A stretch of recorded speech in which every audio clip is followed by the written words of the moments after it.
नमस्ते friends, income tax related और एक वीडियो में आप सभी का स्वागत है। इस वीडियो में बात करने वाले हैं इनकम टैक्स एक्ट के सेक्शन 80 टीटीबी के अंतर्गत। इस सेक्शन के अंतर्गत जो डिडक्शन मिलता है वो केवल ओल्ड टैक्स रिजिम के अंतर्गत मिलता है। तो जो टैक्स पेयर अपना income tax return old tax regime के अंतर्गत फाइल करते हैं वो इस सेक्शन के अंतर्गत डिडक्शन क्लेम कर सकते हैं। ये तो सेक्शन 80 टीटीबी है। इस सेक्शन के अंतर्गत मिलने वाला डिडक्शन केवल सीनियर सिटीजन टैक्स पेयर्स को मिलता है। ऐसे टैक्स पेयर्स जो कि सीनियर सिटीजन है और जिनकी एज फाइनेंशियल ईयर के दौरान 60 साल से ज़्यादा है, वो टैक्स पेयर इस सेक्शन के अंतर्गत डिडक्शन क्लेम कर सकते हैं। इस सेक्शन के अंतर्गत senior citizen tax payer deduction claim करेंगे। तो जो सीनियर सिटीजन टैक्स पेयर इस सेक्शन के अंतर्गत डिडक्शन क्लेम करते हैं वो सेक्शन 80 टीटीए के अंतर्गत डिडक्शन क्लेम नहीं कर सकते। इस सेक्शन 80 टीटीबी के अंतर्गत सीनियर सिटीजन टैक्स पेयर्स उन्हें मिलने वाले बैंक इंटरेस्ट का डिडक्शन क्लेम कर सकते हैं।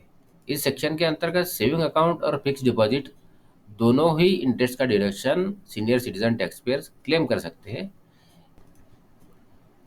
इस सेक्शन 80 टीटीबी के अंतर्गत सीनियर सिटीजन टैक्स पेयर्स को अगर किसी बैंक, कोऑपरेटिव सोसाइटी या पोस्ट ऑफिस से इंटरेस्ट मिलता है तो उस इंटरेस्ट का डिडक्शन यहाँ इस सेक्शन के अंतर्गत senior citizen tax payer claim कर सकते हैं। फिर चाहे वो इंटरेस्ट सेविंग अकाउंट का हो या फिक्स डिपॉजिट का हो, दोनों का ही डिडक्शन वो यहाँ इस सेक्शन के अंतर्गत क्लेम कर पाएंगे। इस सेक्शन के अंतर्गत जो मैक्सिमम डिडक्शन मिलता है वो 50,000 रुपये तक का मिलता है। तो सीनियर सिटीजन टैक्स पेयर इस सेक्शन 80 टीटीपी के अंतर्गत उन्हें मिलने वाले बैंक इंटरेस्ट का 50,000 रुपये तक का डिडक्शन क्लेम कर सकते हैं। इसे हम यहाँ उदाहरण के माध्यम से समझते हैं।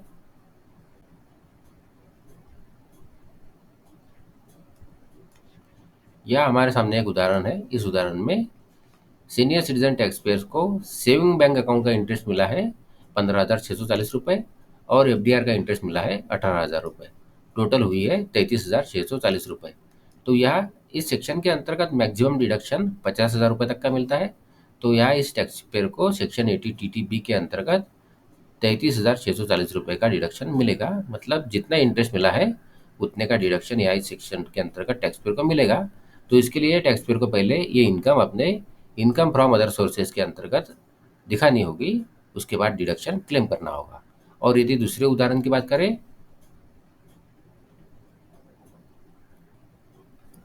तो यहाँ हमारे सामने दूसरा उदाहरण है। इस उदाहरण में टैक्स पेयर को सेविंग अकाउंट का जो इंटरेस्ट मिला है वो मिला है 18,647 रुपये और एफडीआर का जो इंटरेस्ट मिला है वो मिला है 48,240 रुपये और टोटल जो इंटरेस्ट मिला है वो मिला है 66,887 रुपये।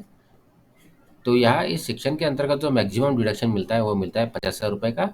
तो यहाँ इस टैक्स पेयर को 50,000 रुपये का डिडक्शन इस सेक्शन के अंतर्गत मिलेगा।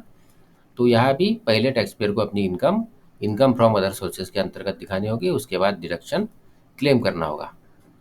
तो सीनियर सिटीजन टैक्स पेयर्स इस सेक्शन 80 टीटीबी के अंतर्गत उन्हें बैंक से मिलने वाले इंटरेस्ट का डिडक्शन क्लेम कर सकते हैं। आशा करता हूँ इस वीडियो की जानकारी आपको यूजफुल लगी हो। अगर इस वीडियो की जानकारी आपको यूजफुल लगी है तो वीडियो को लाइक करिए और चैनल को सब्सक्राइब करिए। धन्यवाद।